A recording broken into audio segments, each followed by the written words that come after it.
lot has happened on the Earth since it was created in 4005 BC, so much so that it can be difficult to fathom. But what if we take those thousands of years and compress them to 100 years?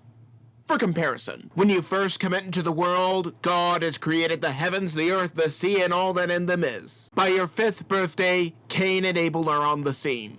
It is not until your 30th birthday that the animals board Noah's Ark. Abraham and Sarah do not come onto the scene until you are 35. And a short while later, Isaac and Jacob are born. But they do not reunite until you are 40.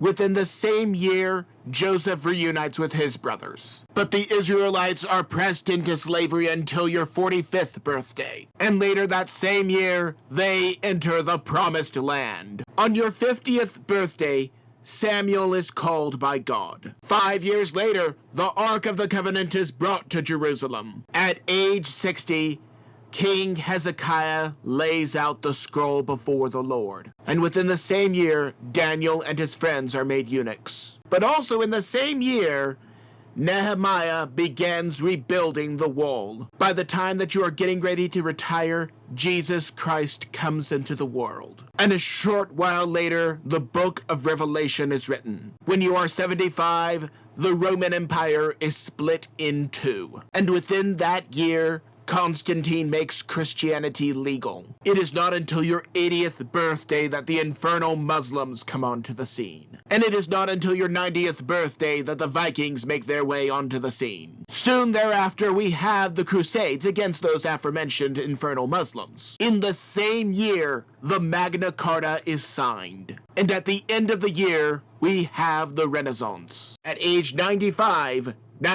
theses are nailed. On your 100th birthday, Napoleon has begun his conquest. And then the Wright brothers take their first flight. When you are 101 years old, we reach present day. In my opinion, that makes the history of God's earth so much easier to understand. You can look at some more comparisons on the left, or find another video you might like on the right. And as always, do not forget to subscribe.